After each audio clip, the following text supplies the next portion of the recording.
यकीन है कि जहाँ पे इंसाफ नहीं भी मिल रहा है, एक दिन जरूर ये आया कि मेरा लीडर बेगुनाह इमरान खान इंशाल्लाह दोबारा अवाम की ताकत से वज़ीर आज़म भी बनेगा और हमारे और आपके दरमियान होगा। हम अपने मुल्क की तरफ देखते हैं, हम अपने मुल्क की तरफ देखते हैं, हम अपने आइन और कानून की तरफ देखते हैं। अफसोस की बात यह कि आइन और कानून को आजकल मसख किया हुआ है पीडीएम ने अपनी कुर्सी बचाने के लिए।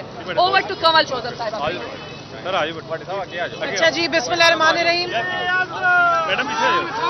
इय्याका नअबुदु व इय्याका नस्तईन। जिस तरह जरताज ने बताया, यहाँ पे 4 केसेस थे और आज एक केस में तो अवेलेबल और 2 केसेस में नॉन अवेलेबल वारंट इशू हुए हुए थे, मेरे भी उनके भी। और खालिद साहब ने जो है वो अभी हमारे केस प्लीट किए हैं।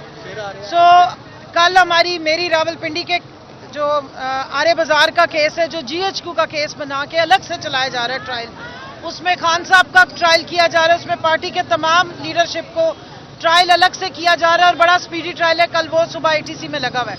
सो जिस तरह जरताज बता के गई हैं, हमें सिर्फ और सिर्फ एटीसी में कुलभूषण यादव को पाकिस्तान में प्रोटोकॉल दिया जाता है और पाकिस्तान तहरीक इंसाफ की खवातीन हो या लीडरान हो, उनको दहशतगर्द बना के दहशतगर्दी की अदालतों में बुलाया जाता है। लेकिन हम खुश हैं, हमें कोई मसला नहीं है। हम आवाम को दिखाना चाहते हैं कि यहाँ पर किस तरह सियासत के नाम पे सियासी बुग़्ज़ का, नात का और एक क्या कहते हैं शदीद किस्म की, जिसको कहते हैं ना, विक्टिमाइजेशन की जा रही है। यही हालात आपको अडियाला में कैदी नंबर 804 इमरान खान के नजर आते हैं। सिर्फ एक ट्रायल है। अब पाकिस्तान के आइन और कानून के मुताबिक आप एक केस में एक दफ़ा सजा दे सकते हैं। वही केस के बच्चे हो रहे हैं। कभी वो अलकादिर केस का पता लगता है जी अब दूसरा बच्चा पैदा हो गया, अब वो सेकंड नंबर 3, फिर तोशा खाना, जिन्होंने मर्सिडीज़ें ली, जिन्होंने BMWs ली, वो पूछते कहाँ, कौन सी BMW, और उनको कोई नहीं पूछता। ना उनके हारों को कोई पूछ रहा है, ना बिलावल हाउस का कोई पूछ रहा है कि ये 5 अरब रुपए का जो इतना बड़ा सफ़ेद हाथी है, ये गिफ्ट हुआ था तो किस खाते में हुआ था। लेकिन इमरान खान को जनाब झूठे केसेस में वो अंदर बंद करने की कोशिश हो रही। वजह क्या है? वजह यह है कि पाकिस्तान की आवाम का मैंडेट इमरान खान और उसकी पार्टी के लिए है। अभी जिस तरह अमेरिकन इलेक्शंस की बात हुई, तो मैं यहाँ पे तवज्जो दिलाना चाहती हूँ पाकिस्तानियों को कि अल्हम्दुलिल्लाह पूरे इलेक्शन में किसी इलेक्शन कमिश्नर का जिक्र भी नहीं आया, किसी इलेक्शन कमीशन का जिक्र भी नहीं आया।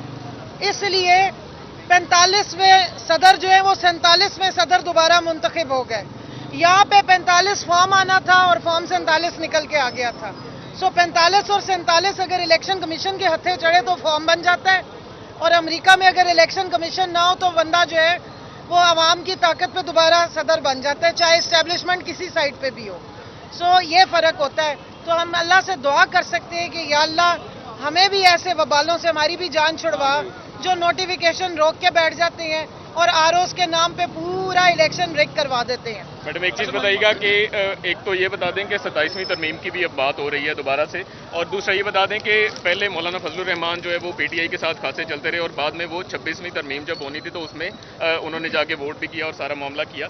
अब पीटीआई और जेयूआई फे के जो मामला हैं वो आगे किस तरह आप चलते हुए देख रही हैं, और 27वीं तरमीम के हवाले से बताइएगा। देखिए 26वीं तरमीम में जो बैकडोर से इन्होंने क्योंकि मैंडेट नहीं है ना, जब कठपुतलियां मुसल्लत की जाती हैं, असेंबली में बगैर मैंडेट के आते हैं, तो उनको अब एक ही टेंशन है।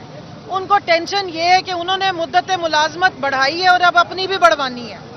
तो जब मुलाजमीन होते हैं ना किसी फॉर्म में, मुलाजिम जो होते हैं उनको ही अपनी मुद्दत मुलाजमत की फिक्र होती है। जो आवाम के वोट की ताकत पे आते हैं वो आवाम की तरफ देख रहे होते हैं। इसलिए जब ऐसी तरमीम होती हैं तो आधी रात को की जाती हैं, ना उसमें आवाम शामिल होती है ना अवामी नुमाइंदे शामिल होते हैं। एक मुलाजमों की मुद्दत बढ़ाते हैं, फिर उनकी तरफ देखते हैं कि अब इनकी भी मुलाजमत को बढ़ा दिया जाए। 27वीं तरमीम का वाहिद मकसद ये है कि ये कितना कोशिश कर रहे हैं कि हर अपने मोरे को ज़्यादा देर तक इक़्तिदार के ऊपर मुसल्लत रखना है, बिठाना नहीं है, मुसल्लत रखना है। मैंने लफ्ज़ मुसल्लत पे खास इन्वर्टेड कॉमर्स डाल रही हूँ, तो वो उसके लिए बैकडोर ही इस्तेमाल होगा। और वो इस किस्म की कोई लेजिस्लेशन, जब लीगल लेजिस्लेशन लीगल फ्रेमवर्क के तहत आती है तो उसमें, क्योंकि मैं यहाँ बताना चाहती हूँ कि पाकिस्तान का रिटर्न आइन है, तो इसलिए आइन सुप्रीम है, असेंबलियाँ पार्लियामेंट उसके नीचे और तमाम इदारे उससे नीचे आते हैं। किसी भी सुप्रीम जो आपका मुसवदा होता है उसमें कभी भी इस तरीके से हैपैजेडली चेंजेस नहीं की जाती। جس طرح یہ 26ویں ترمیم کی گئی کوئی مذاق نہیں تھا، اس میں عوام کی بھی رائے شامل کی جاتی ہے، نہ عوام کے نمائندے ہیں نہ عوام کی رائے ہے۔ 27ویں ترمیم بھی اسی قسم کی ایک ہیپیزٹ قسم کی چوری بچانے والا کام ہے۔ 26ویں ترمیم میں کیونکہ اتنی جلد بازی کی گئی کہ بہت سارے لکوناس چھوڑے گئے، اب ان کو پورا کرنے کے لیے 27ویں، اور دوسرا ان کا دل ہے کہ ملٹری کورٹس کو لیجیٹمائز کر دیں، دوسرا ان کا دل ہے کہ اس اسمبلی کی، اس ناجائز اسمبلی کی مدت بھی بڑھا دی جائے تاکہ یہ بھی بیٹھے رہیں۔ جہاں تک JUI کی بات ہے، جہاں پر آپ عوام کے جو انٹرسٹ کے لیے جدھر بھی وہ کوآپریٹ کریں گے، ہمارے دروازے کھلے ہوئے ہیں، کیونکہ ہم عوامی نمائندے ہیں، عوام کے ووٹ کی بنیاد پر الیکٹ ہو کر فارم 45 پہ آئے تھے، جن کو فارم 47 پہ جو ہے وہ جن کا راستہ روکا گیا۔ اور ابھی آپ نے پوچھا تھا پہلے کہ امریکہ کی طرف کیا دیکھ رہے ہیں رہائی کے لیے، تو میں واضح کر دوں، عمران خان عوام کے لیڈر ہیں، عوام پوری پاکستان کی ان کے پیچھے کھڑی ہوئی ہے۔ پاکستان میں سپریم جو اسٹیٹ کا کانسیپٹ ہے، آئین میں لکھا ہوا ہے، اسٹیٹ کا مطلب پاکستان کی عوام ہے۔ جب عوام عمران خان کے پیچھے کھڑی ہے تو اس لیے عمران خان بھی ڈٹے ہوئے ہیں۔ تو ہمیں کسی کی طرف دیکھنے کی ضرورت نہیں، لیکن جو بکھلائے ہوئے ہیں، جن کی اب اس وقت کانپیں ٹانگ رہی ہیں، جن کے وینٹیلیٹر اکھڑنے شروع ہو گئے ہیں، جن کو سانس آنے اب بند ہو گئے ہیں، جو خود کہتے تھے کہ بیگرز کانٹ بی چوزرز، ان بیگرز کو اس وقت بڑی ٹینشن ہوئی ہے۔ تو کوئی جا کے جنیوا بیٹھ گیا ہے، کسی کے گلے میں درد ہو گئی ہے، کسی کے پیٹ کی چربی بڑھ گئی ہے، کسی کا چھوٹا سا آپریشن آ گیا ہے، وہ سارے اچانک سے چڑیاں کا چمبا جو ہے وہ پاکستان سے اڑ گیا ہے۔ اس پہ ذرا نظر رکھیے گا کہ کیا ایسی وجہ ہے، اتنی کانپیں کیوں ٹانگنی شروع ہو گئی ہیں۔ اس لیے ہم تو ان کی طرف نہیں دیکھ رہے، لیکن ادھر جو بیٹھے ہوئے تھے، جو ان کی وجہ سے بٹھائے گئے تھے، ان کی اس وقت پتہ نہیں نظریں گھوم گئی ہے یا وہ کوئی بہنگے مہنگے ہو گئے۔ عمران خان آپ بلال بھائی ادھر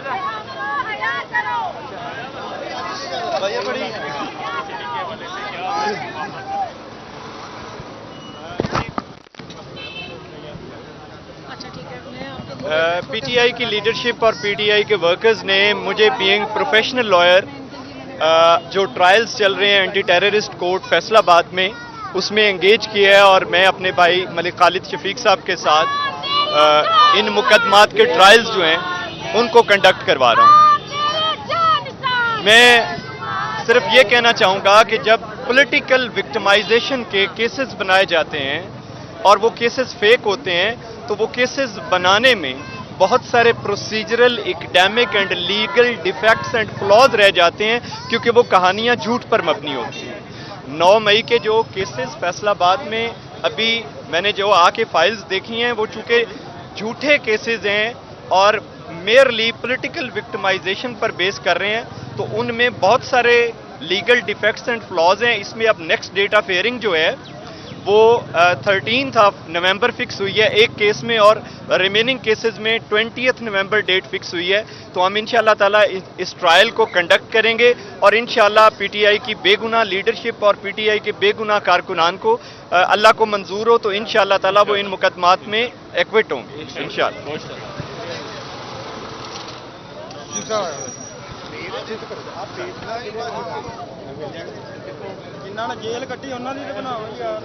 اچھا بسم اللہ الرحمن الرحیم، ایاک نعبد و ایاک نستعین۔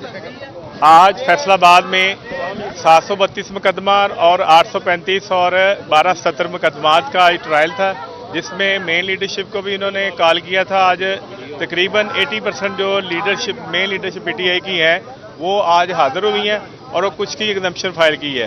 چونکہ اب کیس مین لیڈرشپ آئی ہے، ان کی کوشش ہے کہ سپیڈی ٹرائل کریں، تو انشاءاللہ تعالی ہم کورٹ کے ساتھ پورا کوآپریٹ کریں گے۔ امید ہے کہ کورٹ بھی لا کو فالو کرے گی اور جو آئینی جو رائٹ ہے یا قانون کے مطابق اس کو فیصلہ کرے گی۔ امید ہے کہ انشاءاللہ جو مین لیڈرشپ ہے ہماری PTI کی، جو فرسٹ سٹیپ میں وہ انشاءاللہ اس میں سے نکلے گی۔